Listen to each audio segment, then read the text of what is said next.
دوستو آپ شاید بھول رہے ہیں کہ 7 مئی سے 10 مئی تک 2 ایٹمی نیوکلیئر پاور جو ایک دوسرے کی جانی دشمن ہیں ان کے درمیان آپس میں جنگ چھڑ گئی تھی، اور یہ ایک المیہ ہوتا اور بات یہاں تک پہنچ چکی تھی کہ شاید ایٹمی جنگ ہو جاتی۔ اور دوستو میں آپ کو بتا دوں یہاں اس خطے میں تقریباً 1.5 سے 2 ارب انسان رہتے ہیں، اور اگر دونوں ممالک ایک دوسرے پر ایٹم بم چلا دیتے تو آپ تصور کیجئے کہ اس کا کتنا بھیانک اثر دنیا پر پڑتا۔ اسی لیے پاکستان نے انڈیا اور پاکستان کی جنگ کے تناظر میں ڈونلڈ ٹرمپ کو نوبل انعام کی بات کی۔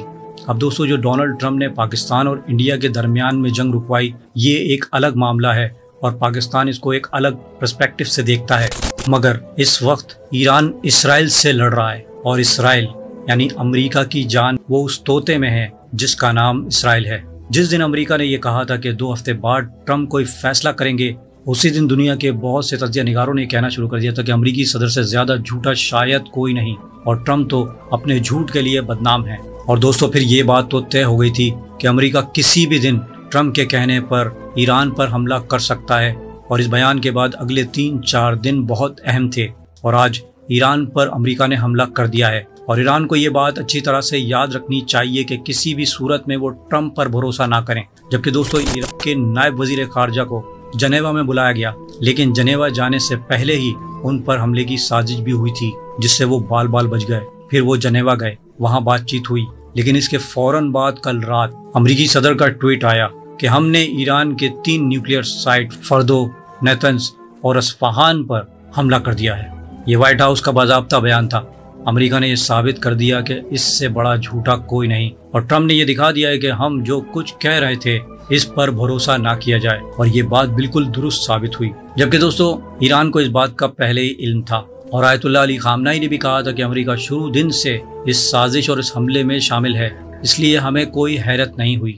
اب یہ حملے ہو چکے ہیں دوستو، اور دنیا میں اسرائیل اور امریکہ کو سپورٹ کرنے والے جشن منا رہے ہیں جیسے کوئی بہت بڑی کامیابی امریکہ اور اسرائیل نے حاصل کر لی ہو۔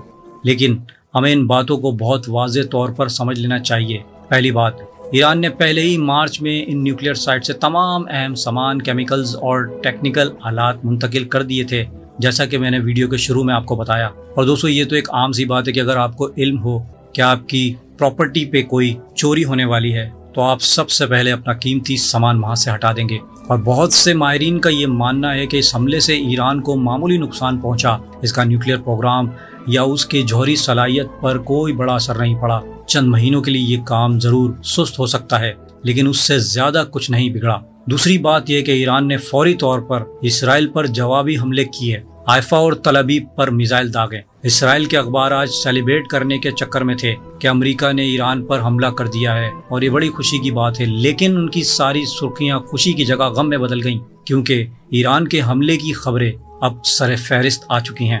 اسرائیلی ڈیفنس فورس کا آفیشیل ٹویٹ بھی آ گیا ہے کہ حیفا اور تل ابیب پر حملے ہوئے، اور جو ویڈیوز اور تصاویر آ رہی ہیں دوستو وہ صاف بتا رہی ہیں کہ میزائلوں نے براہ راست اہداف کو نشانہ بنایا۔ اب سوال یہ ہے کہ ایران کے پاس کیا آپشن ہے۔ ایران کے نائب وزیر خارجہ عراقچی کا آفیشیل ٹویٹ آیا ہے کہ امریکہ نے بین الاقوامی قوانین کی خلاف ورزی کی ہے، اور اب ہمیں یہ حق حاصل ہے کہ ہم اپنے دفاع میں جو چاہیں وہ کریں گے۔ دوستو ایران کے پاس 3 راستے ہیں۔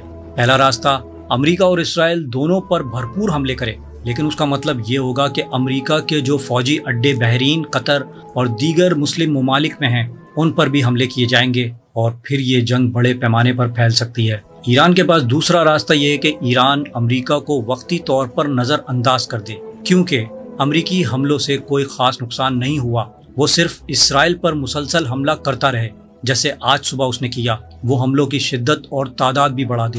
ایران کے پاس تیسرا راستہ یہ ہے کہ وہ دوسرے آپشن کے ساتھ ساتھ اسٹریٹ آف ہارموز بند کر دے، اور یمن میں حوثی باغیوں کی مدد سے ریڈ سی کو بھی بلاک کر دے۔ اگر ایسا ہوا تو دنیا کا 20% اور ایشیا خصوصاً انڈیا، پاکستان اور دیگر ممالک کا 60% تیل بند ہو جائے گا، عالمی تجارت رک جائے گی، اور اس سے یورپ کی معیشت بھی بہت زیادہ متاثر ہوگی، اور دنیا اسرائیل پر یہ دباؤ ڈالے گی کہ وہ اپنی بمباری ایران پر بند کرے۔ اور دوستوں میں آپ کو بتا دوں کہ ابھی تک مرسک دنیا کی سب سے بڑی شپنگ کمپنی نے اسرائیل کے حیفا بندرگاہ پر اپنی سروس بند کر دی ہے۔ اگر اسٹریٹ آف ہارموز بھی بند ہو گیا اور ریڈ سی بھی بلاک ہو گیا تو اسرائیل کا کاروبار مکمل طور پر ختم ہو سکتا ہے، اور دوستوں میں یہ سمجھتا ہوں کہ ایران ابھی دوسرے آپشن پر زیادہ توجہ دے گا۔ اگرچہ دوستوں سوشل میڈیا پر یہ خبریں پھیلائی جا رہی ہیں کہ اسٹریٹ آف ہارموز بند ہو چکا ہے، لیکن ابھی تک میں آپ کو بتا دوں کہ ایسا کچھ بھی نہیں ہوا۔ ایران کا میڈیا یعنی ارنا، تہران ٹائمز یا کسی بھی ایرانی یا اسرائیلی ادارے نے اس بات کی تصدیق نہیں کی ہے۔ اور دوستوں میں آپ کو بتا دوں کہ یہ حملے اچانک نہیں ہوئے، بلکہ پہلے سے بہت سی انٹیلیجنس رپورٹ موجود تھیں۔ میں خود اپنی ویڈیوز میں یہ کہہ چکا ہوں کہ کسی بھی دن امریکہ حملہ کر سکتا ہے۔ اور دوستوں ان حملوں سے اسرائیل کیا چاہتا تھا؟ نیوکلیئر پروگرام تو ایک بہانہ ہے۔ دراصل اسرائیل ایران میں رجیم چینج کرنا چاہتا تھا، اور وہ آیت اللہ علی خامنئی کو ہٹا کر شاہ ایران جو امریکہ میں مقیم ہے اس کو واپس لا کر ایران کے تخت پر بٹھانا تھا۔ جبکہ دوستوں میں آپ کو بتا دوں کہ اسرائیل کی وہ اسکیم تو اب ناکام ہو چکی ہے، اور ایسا لگتا ہے کہ اسرائیل اور امریکہ کی کیلکولیشن غلط ثابت ہوئی ہیں۔ اور دوستوں میں آپ کو بتا دوں کہ اب اگر ایران خاموش ہو جاتا ہے، یعنی کہ امریکہ کے حملے کے بعد، تو ایران کا انجام بھی لبنان جیسا ہوگا۔ سیز فائر کے بعد بھی اسرائیل حملے کرتا رہتا ہے، اسی لیے ایران اسرائیل پر مسلسل حملے کر رہا ہے تاکہ اسرائیل کو یہ احساس ہو کہ ایران جہاں چاہے جب چاہے اسرائیل پر جوابی حملے کر سکتا ہے۔ اب دوستو سوال یہ کہ ان سب میں اقوام متحدہ کیا کر رہا ہے؟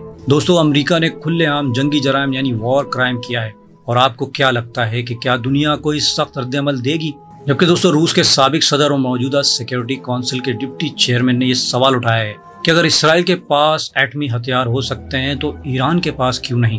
انہوں نے اشارہ دیا کہ اگر امریکہ جنگ میں کودا ہے تو روس بھی شامل ہو سکتا ہے۔ جبکہ دوستو اس حملے کے بعد ٹرمپ نے کہا کہ ہم ایران کی فضائی حدود سے واپس آ گئے ہیں، ہمارا جنگ بڑھانے کا اب ارادہ نہیں، کیونکہ دوستو سب جانتے ہیں کہ اگر یہ جنگ مشرق وسطیٰ سے باہر نکلی تو پوری دنیا خطرے میں پڑ جائے گی۔ لیکن اسرائیل کی لابی یا کسی خفیہ دباؤ کے تحت ٹرمپ کو یہ سب کرنا پڑ رہا ہے۔ ایران اب امریکہ پر بھروسہ بالکل بھی نہیں کرے گا، نہ ہی مذاکرات کی میز پر آئے گا، اور آج صبح کے حملوں کے بعد تو یہ واضح ہو گیا ہے کہ ایران جنگ جاری رکھے گا اور اسرائیل پہ حملے کرتا رہے گا۔ اور دوستو اگر واقعی ایران کے پاس مکمل یورینیم موجود ہے تو اب خامنئی بھی نیوکلیئر بم بنانے سے ایران کو منع نہیں کریں گے۔ اگر آج ایران کے پاس ایٹمی ہتھیار ہوتا تو امریکہ کی یہ مجال نہ ہوتی کہ وہ ایران پر حملہ کرتا، جیسے وہ شمالی کوریا پر ہاتھ نہیں ڈال سکتا۔ اب دوستو ایران کے پاس کیا راستہ ہے؟ ایران کبھی بھی ٹیبل ٹاک پہ نہیں آئے گا، اور وہ اپنی خود مختاری اور غیرت کا سودا کبھی نہیں کرے گا، اور وہ اسرائیل پر حملے جاری رکھے گا، اور وہ اس کو تباہ کر کے ہی دم لے گا۔ اور اگر کل اسرائیل کے ڈیمونا ری ایکٹر پر کوئی بڑا حملہ ہوتا ہے تو اسرائیل کو اور دنیا کو پھر اس پر حیرت نہیں ہونی چاہیے۔ اب ایران مسلسل اسرائیل کو نشانہ بنائے گا، لہٰذا اس وقت دنیا کے حالات نازک ہیں، دنیا تباہی کے دہانے پر کھڑی ہے۔ اب یہ دنیا پر منحصر ہے کہ وہ امریکہ اور اسرائیل کی غنڈہ گردی کو برداشت کرتی رہے یا پھر اسے روکے تاکہ دنیا کو بچایا جا سکے۔ دوستو آپ کو کیا لگتا ہے کہ ایران کی نیوکلیئر فیسلٹی تباہ ہو چکی ہے اور اب ایران کیا نیوکلیئر بم نہیں بنا سکتا؟ مجھے کامنٹ باکس میں ضرور بتائیے گا۔ اگر میری ویڈیو آپ کو اچھی لگی ہے تو اسے لائک اور شیئر کرنا دوستو نہ بھولیے گا، اور مزید ایسی ویڈیوز کے لیے پلیز میرے چینل کو سبسکرائب کر لیجئے۔